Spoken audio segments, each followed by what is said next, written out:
Nikola Tesla. Vision ahead of time. Before we called it the modern world, he called it a plan. Before our nights glowed on command, he dreamed of harnessed lightning. In a war of currents and a race for radio, one immigrant engineer stepped into America with a head full of visions and left with the future following behind. His name, Nikola Tesla. He didn't just build machines. He built metaphors of power made useful, of dreams made visible. Tonight, we walk with the man who wired tomorrow, a vision ahead of time. From stone to spark, from thought to line, he sketched the light that now is mine. He was born in 1856 in Smiljan, a village then in the Austrian Empire, today in Croatia, to Serbian parents. His father, Milutin, was an Orthodox priest, eloquent, persuasive. His mother, Duka, was inventive, crafting tools and devices for the home. From them, he inherited words and wonder, language like a current, curiosity like a coil. The stories he told later were bright as sparks. A winter night when he touched his cat and watched blue light crackle along its fur. Afternoons when numbers danced in his mind.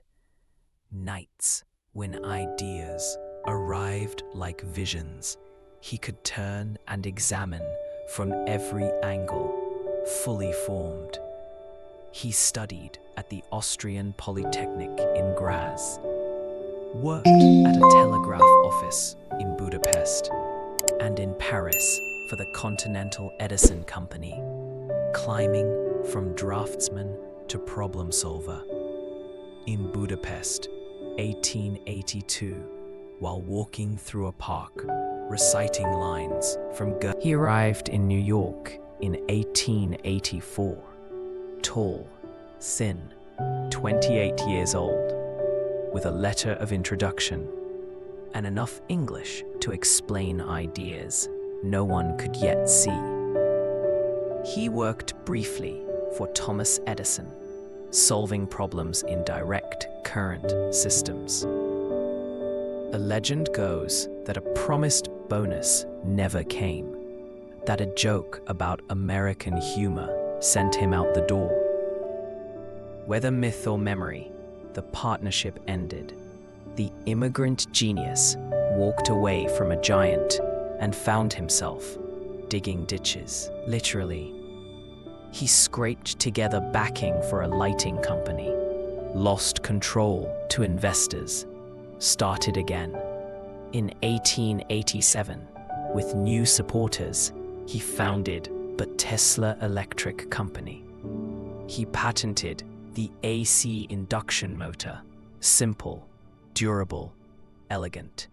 At last, the rotating field was more than a dream, but hardship was never far. In 1895, fire destroyed his Manhattan laboratory. Years of notebooks, apparatus, hopes, gone overnight. He learned the city's hardest creed: to lose your work and keep your need. Edison's empire ran on direct current, safe at short distances, stubborn at scale. Tesla championed alternating current, higher voltage, lower loss, transformed up and down like a language everyone could speak. George Westinghouse saw the promise. He licensed Tesla's patents, and alliance formed. The war of currents began. Public demonstrations, pamphlet wars, and fear tactics. DC advocates staged gruesome stunts to brand AC as deadly. Meanwhile, Tesla and Westinghouse pressed on with results.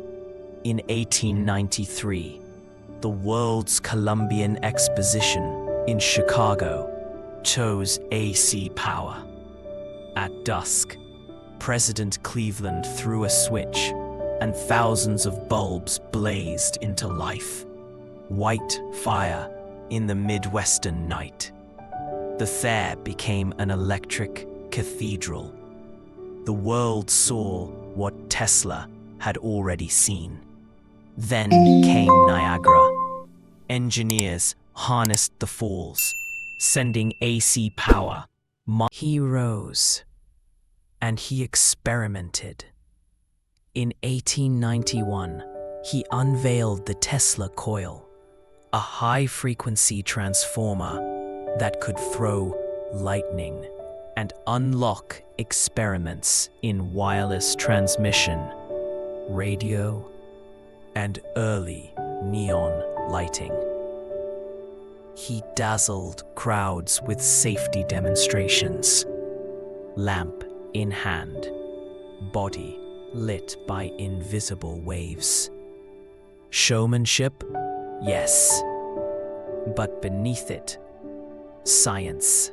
He filed radio patents, then, in 1898, steered a small boat by remote control in a New York exhibition. Teleautomatics, he called it. Many laughed. Others glimpsed a century ahead. In 1899, he took a laboratory to Colorado Springs. Thin air, restless weather, a horizon wide enough for a mind like his. He built a magnifying transmitter, sent sparks like trees, listened to distant storms. He spoke of wireless power, global communication, the Earth itself as a conductor. With J.P. Morgan's initial funding, he began Wardenclyffe Tower on Long Island in 1901. Part laboratory, part radio transmitter, part dream of a worldwide wireless system. As competitors raced, Marconi sending a signal across the Atlantic, money and confidence thinned. By 1906, work halted. In 1917, the tower was dismantled for scrap. He had tasted fame and then felt the long hunger of being ahead of your time. He mapped a sky no charts could show, where currents hum and messages flow. Fame breeds friction. Tesla's interviews sometimes seemed to reach for the horizon faster than his finances could follow. He spoke of a teleforce beam. Newspapers called it a death ray. He demonstrated a mechanical oscillator that reportedly shook a building enough to prompt a police visit. Headlines turned it into an earthquake machine. He disliked pearls and germs, loved pigeons, and held to a strict, singular discipline that outsiders called eccentric and friends called necessary. Critics argued that he promised too much and shipped too little after Wardenclyffe. Supporters countered that a visionary without sustained backing is a violin without strings. Both may be true. He was an engineer with a poet's voice, and both halves had bills to pay. With Edison, the the rivalry was as much narrative as personal. The tinkerer tycoon of direct current versus the mathematical mystic of alternating current.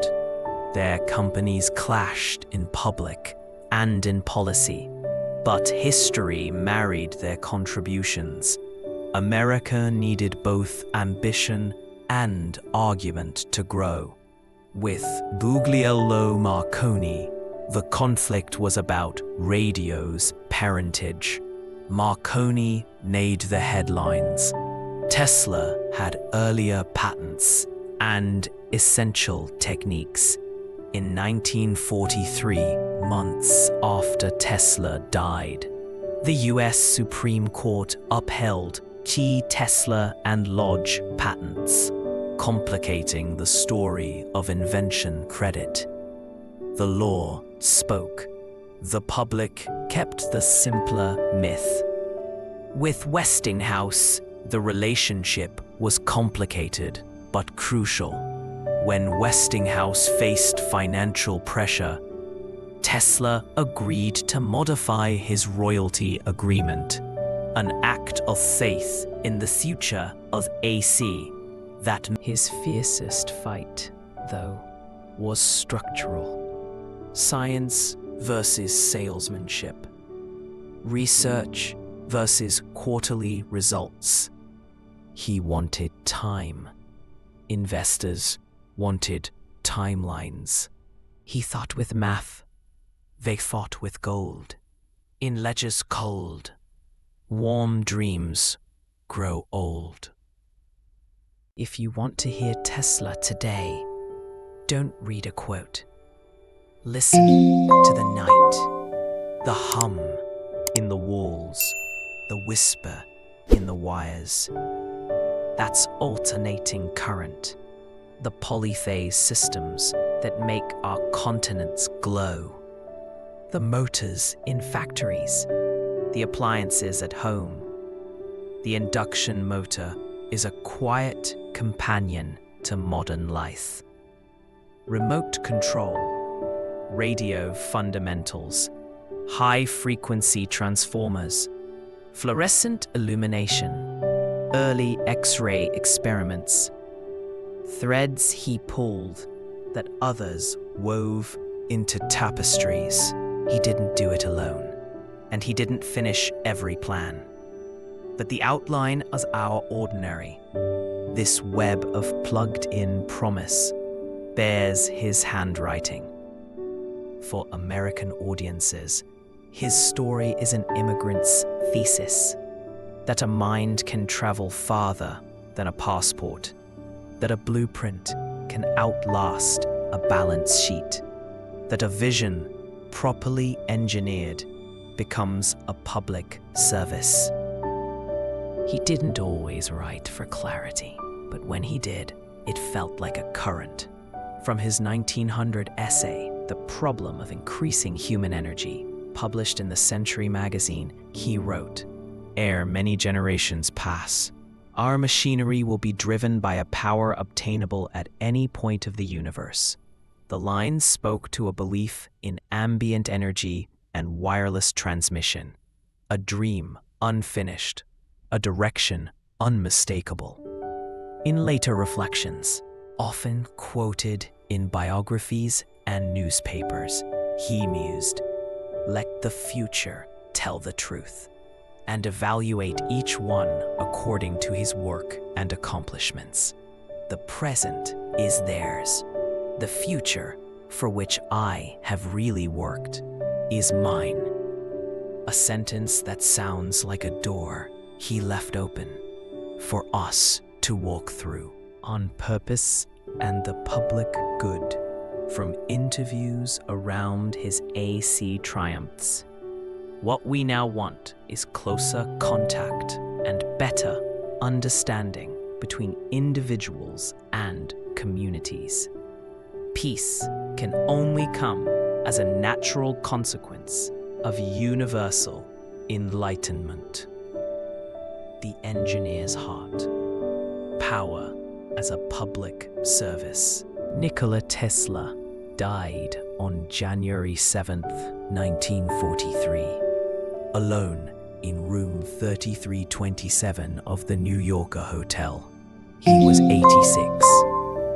In the days that followed, a government office reviewed his papers, standard in wartime for a foreign-born inventor with defense-related ideas. Much was returned to his family and later housed in archives and a museum in Belgrade. The man was gone. The myths multiplied. So did the gratitude. In 1960, the SI unit of magnetic flux density was named after him, the Tesla. In the decades since, students, startups, and storytellers resurrected his memory, seeing in him he left no mansion, left no throne, but lit a world we call our own. Picture him again, a young immigrant walking up Broadway, a portfolio under his arm, a storm in his head. Imagine the nights after the fire, the lab gone, the work reduced to memory, and still he sketches. See Chicago bloom into white fire. Hear Niagara turn to wire. Watch a coil call lightning by its first name. We live inside his argument that the future belongs to those who build it, and that the most humane technology is the kind you forget is there, steady, safe, and everywhere. Hold fast to the patient spark. Work through daylight, work through dark. Let purpose be your truest sign. What you build may outlast time. And if you need a last line, take his, addressed to a world that hadn't caught up yet. Let the future tell the truth. The present is theirs. The future is mine. A switch clicks. The room fills with a warm, unwavering glow.